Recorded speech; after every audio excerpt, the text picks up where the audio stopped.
반갑습니다. 전원태입니다. 자, 우리 최종 점검, 약점 클리어, 오리엔테이션 시작해 보도록 할게요. 자, 어떤 강의냐면, 쌤이 예전에 약점 클리어라고 해가지고, 여러분이 좀 취약한 파트들, 집중적으로 좀 점검하고, 각 파트마다 이 시험장에 가서 이렇게 하라는 행동 강령들을 정리한 강의가 있거든. 그것들을 이제 압축해가지고, 수능 시험장에서 여러분이 이제, 뭐, 이런 부분을 좀 이렇게 하라고 얘기하는 이제, 파이널 특강이라고 보시면 될 것 같아요. 특히 올해 그리고 최근에 이 문학이 좀 어렵게 나오는 트렌드이기 때문에 문학에 집중해서 비문학이 아니라 문학에 집중해서 이제 여러분이 수능 시험장에서 이 부분을 좀 주의하고 이렇게 좀 행동하면 좀 더 좋은 결과가 있지 않을까 이런 식으로 보여주는 강의라고 볼 수 있을 것 같아요. 자, 어떤 걸 하냐면 일단은 취약 파트를 집중적으로 여러분 좀 훈련을 할 거야.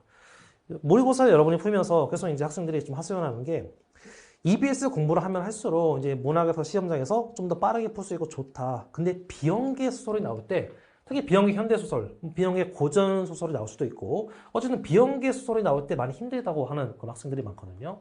왜 힘드냐면 일단 소설이 여러분이 이제 6평, 9평 봐서 알겠지만 인물이 많이 나오거나 아니면 그 지문에 뭔가 변화가 있어. 장면 변화가 있거나 시점 변화가 있거나 이런 식으로 변화가 있거나 인물이 많이 나오면 힘들거든요. 그때 어떻게 해야 되는지를 집중적으로 좀 훈련을 할 거야. 현대소설만 보는 것이 아니라 고전소설도 같이 보면서 비연계 소설이야. 비연계 소설 나왔을 때 어떻게 하는지, 그치? 그걸 집중적으로 볼 것이고, 그 다음에 특히, 작년 수능, 그 다음에 올해 6,9평에 나온 문학 보기들 있잖아. 거의 대부분에서 보기를 다 건드려 가면서 시험장에서 보기가 나왔을 때 좀 어떻게 반응해야 되는지, 그런 것들. 이 보기가 어떤 유형에 해당하고 이 유형의 보기가 나올 때는 어떤 식으로 이제 선지가 나오고 어떤 식으로 정답이 나오고 그런 것들을 좀 얘기하면서 보기 문제를 좀 집중적으로 분석을 할 겁니다.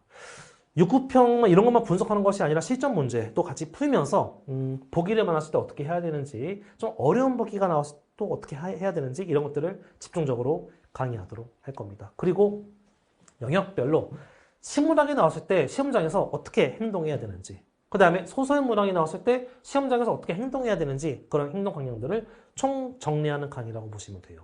중요한 거는 지금 수능 직전인데 여러분에게 어떤 스킬이나 뭐 과한 분석 이런 걸 절대 요구하진 않을 거거든요. 기출 분석 강의라면 좀 꼼꼼하게 분석하면서 평가원이 좀 이런 것을 의도했으니까 우리 이런 거 좀 신경 쓰면서 가자 하고 깊은 분석이 좀 필요하고 그 다음에 시험장에서 이런 스킬이 있으면 좀 도움이 된다. 보조적인 스킬이 좀 도움이 되기도 하는데 지금 시기에는 그게 맞지가 않거든요. 우리 당장 수능 시험장에서 가서 시험 봐야 돼. 근데 언제 스킬을 익히고 시험장에서 여러분이 가장 최근에 본 모의고사 9평 시험 봐서 알잖아. 문제 풀 때 어떻게 풀었어요? 지금까지 배운 거 막 생각하면서 단계별로 접근했니? 아니잖아. 그냥 정신없이 풀었잖아. 이게 수능 시험장 가도 똑같거든요.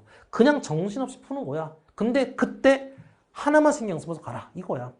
시에서 이거 하나 신경 쓰면서 가고 소설에서 이거 하나 신경 쓰면서 가고 딱 그 정도.